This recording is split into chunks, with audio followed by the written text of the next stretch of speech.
Hello.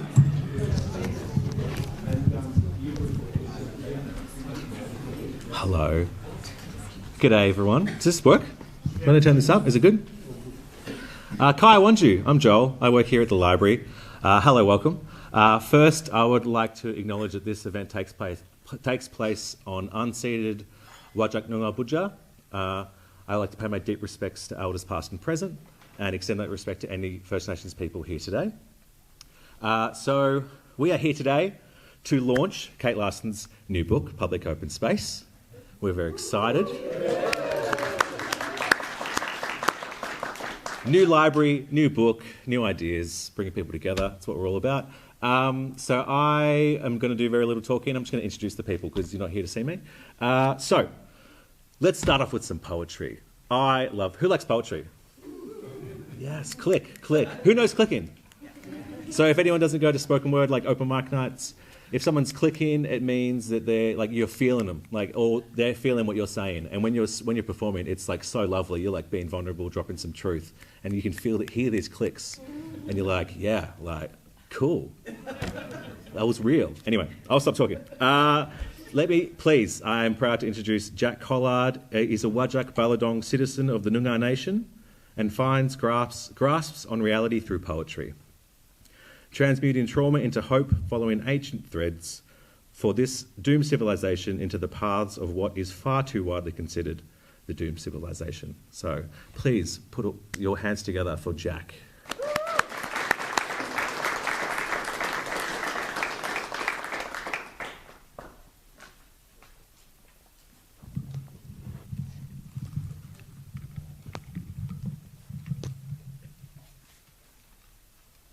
This land here and the land to the east, from Waijamak, Watering, all the way to Kakarin, Kaitakich. This is the land my old people walked, leaving their impressions with every step, with every stomp, with every song that they sung. That path brung that balance. Now, 200 years of imbalance, and the sickness felt. There's nothing close to the sickness to come, where only the richest 1% of us all won't succumb. Like a lot of my Scottish family that came over here on those boats, they brought that sickness, locked us out of our country, leaving us suffocating like a gum tree under those pavements that Ballapin, all of them paved, but I have hope. We peel back them layers and Ballapin saved.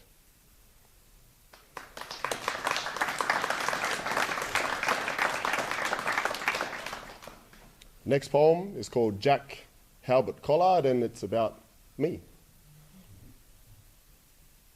Jack Halbert Collard.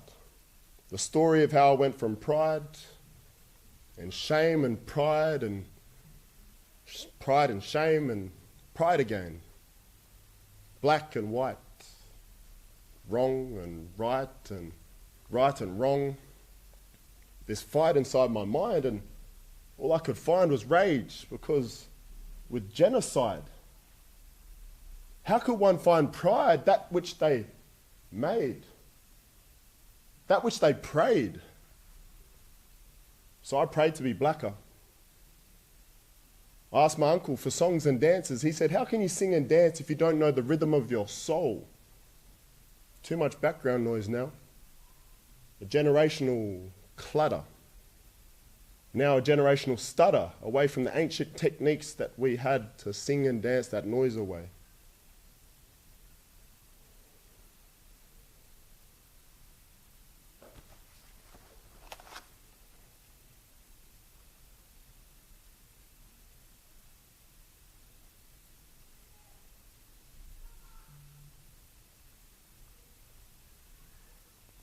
He said 90% of that noise is in the subconscious, and that's why therapy alone isn't enough.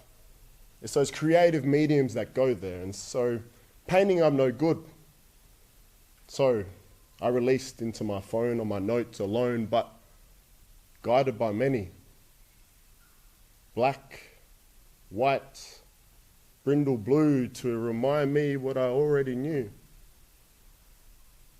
You are me, as I am you. From the carers of all things to the usurpers of those kings and the paths that they travelled. Kura kura lang,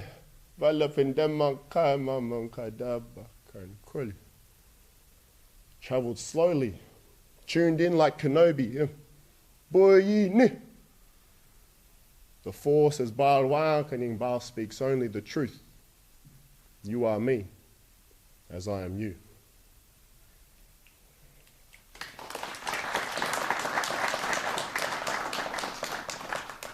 And so these next poems, I didn't actually have any poems for this. And I asked my ancestors, I said, what poems should I do on this theme? And then on Wednesday, I do some work out in the wheat belt, 2 hours east. And I go into the schools.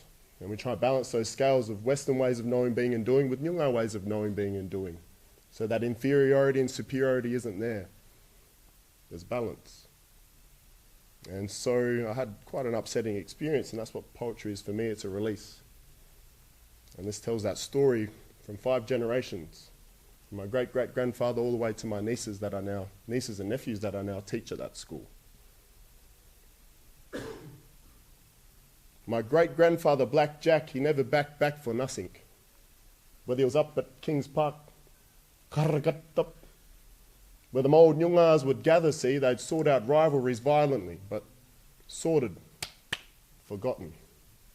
And one thing that was always made sure not to be forgotten was that story of that time that fella come up that long driveway, sent by Neville the Devil.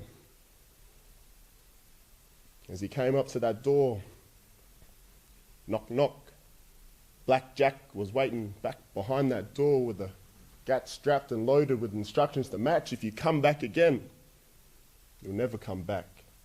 Bury you and your car out the back, sorted, forgotten. The next poem is about my great-grandmother, my nan's mum, and the story about how she had to ride around on horseback signing petitions so that she could go to school. My Deman Gladys was the baddest in the best of the ways, how she stood up to those tests in her days.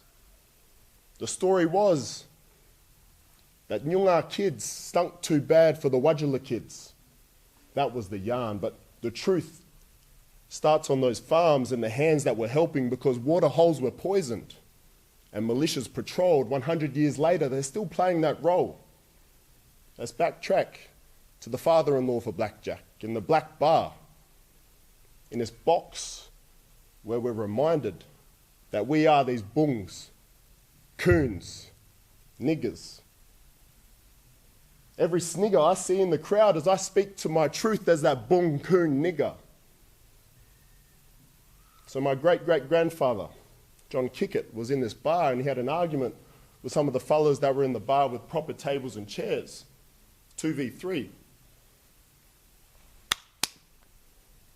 Later that night, their wives were saying out prayers, but them fellas the next morning, they were sending out letters.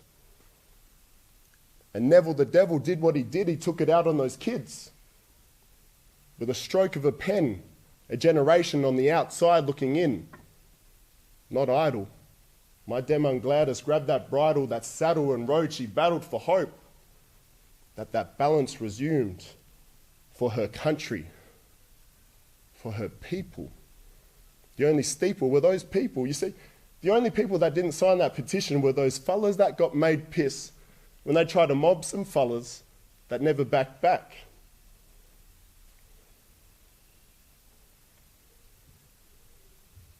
Fast forward to me sharing my truth in the school, and that tool, that weapon wielded again. My nguni, Bobby Bellina's right. Doesn't seem like they want to be friends because they prefer to pretend that they're holy, not cursed beyond measure. You wonder why alcoholism is your culture, your leisure, and how you still find pleasure in our pain. Until those patterns are changed, those patterns remain. And that story for their children, the same, and the same for our own bungs, coons, niggers in our old people's homes. Thank you very much.